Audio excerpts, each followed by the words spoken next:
हमारी chief guest Shrimati Meenakshi Lekhi ji, union minister of state, minister of external affairs and culture. A huge round of applause for Srimati Meenakshi Lekhi ji and our guest of honor, Dr. Sandhya Purecha ji, Chairman Sangeet Natak Academy. A huge round of applause for both the guests. Thank you so much, honorable guests, for gracing us with your presence. I would now culture ministry यानी संस्कृति मंत्रालय के सभी हमारे सम्मानित अधिकारीगण, कार्यकर्ता भाइयों बहनों और दिल्ली के निवासी जो कि आज यहाँ पर अच्छी संख्या में उपस्थित हैं, और जब भारत को आगे बढ़ाने की बात आती है तो मुझे नहीं लगता कि हमारा कोई, सब लोग को जो मार्गदर्शन प्रधानमंत्री जी ने किया है वही हम लोगों के लिए एक तरीके से देखा जाए तो उसी मार्ग को प्रशस्त करके हम आगे बढ़ना चाहते हैं। अभी आप सोचिए कि एक परंपरा थी इस देश में कि 26 जनवरी को जब भी परेड होती थी, कितना गौरव का विषय होता है उन बच्चों के लिए, उन लोगों के लिए जो उस परेड में शामिल होते हैं। हम सबको खुशी होती है, लेकिन उसमें शामिल होने का तरीका क्या है किसी को नहीं पता। किन लोगों का चुनाव होना है किसी को नहीं पता, कोई जाना चाहता है तो किसी को नहीं पता। तो अब प्रधानमंत्री जी ने कहा कि इसको खुला कीजिए, वही लोग बारी बारी आते रहे, ये ठीक नहीं है देश के लिए। देश को आगे बढ़ना है तो सबका साथ, सबका विकास, सबका विश्वास और सबका प्रयास भी होना चाहिए। अब हम सबका प्रयास रहने वाला है या नहीं, बताइए, हाथ खड़ा करके बताइए। सबका प्रयास रहने वाला है ना भारत को विकसित देश बनाने में। और विकसित देश बनाने के लिए जब हम सबका प्रयास रहने वाला है, उसी प्रयास के भीतर एक है कि हमें जो 5 प्रण प्रधानमंत्री जी ने लिए, उसमें एक विषय था कि हमारे को अपनी जो दास की मानसिकता है उससे पिंड छुड़ाना है और अपने इतिहास पर, भारत की परंपराओं पर गौरव करना आना चाहिए।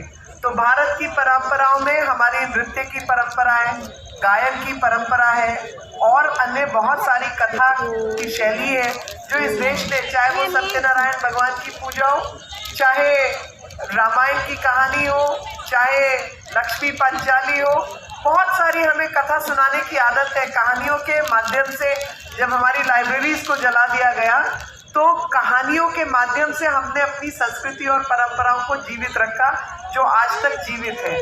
उसी संस्कृति, उसी सभ्यता को आगे बढ़ाने के लिए ये आयोजन किया है और इसका जो सबसे बड़ा लक्ष्य है वो दास की मानसिकता छोड़कर भारत की परंपराओं में भरोसा और विश्वास रखकर हमें आगे बढ़ना होगा, और तभी देश विकासशील देश से हटकर विकसित देश बनेगा। और सबका साथ, सबका विकास, सबका प्रयास और सबका विश्वास इसी के साथ बनेगा जब भारत के बच्चे बच्चे जन जन साथ चलेंगे और जन भागीदारी हर कार्यक्रम में शामिल होगी।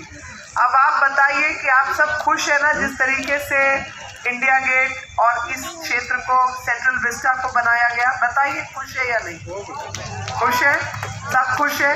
और लगातार जिस प्रकार से यहाँ सांस्कृतिक कार्यक्रम चल रहे हैं उससे प्रसन्नता का माहौल बनता है या नहीं बनता है? अब साथ ही इसकी सफाई रखना, क्षेत्र में गंदगी नहीं फैलाना किसका काम है?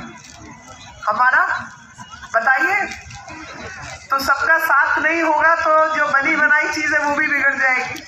तो सबका साथ रहना चाहिए, इन सब विषयों का हम सबको ज्ञान होना चाहिए और हम सबको इसमें आधिकारिक रूप से पार्टिसिपेट करना चाहिए।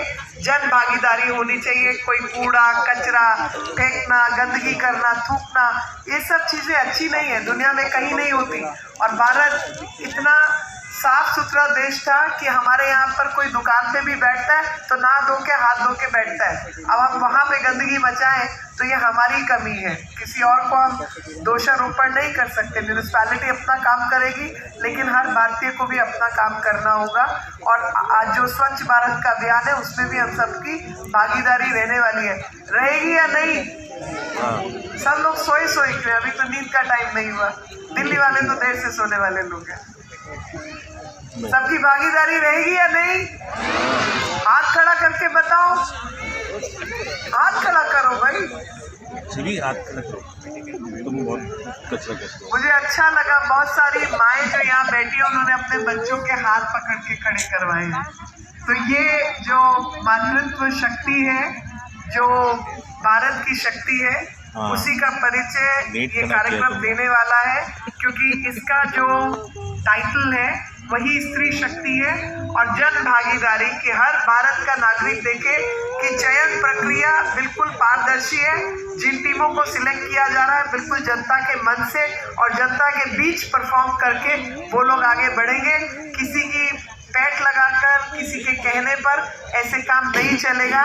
जनता तय करेगी कि कौन अच्छा करके गया, कौन खराब करके गया, और उसमें भी कहीं हो सकता है थोड़ा कम अच्छा, थोड़ा ज़्यादा अच्छा के अंतर पर ही कोई रह जाए। लेकिन जो मुझे अभी तक सूचना मिली है उसके मुताबिक बहुत कठिन मुकाबला है और सब लोगों की परफॉर्मेंस बहुत अच्छी है।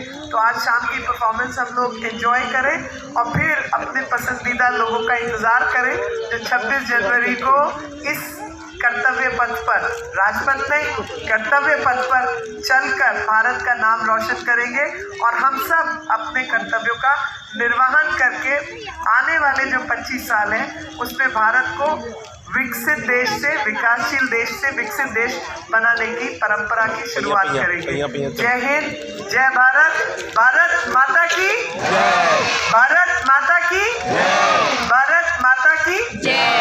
बहुत बहुत धन्यवाद। आइए इस अमृत काल में इस आयोजन का हम सब आनंद लें।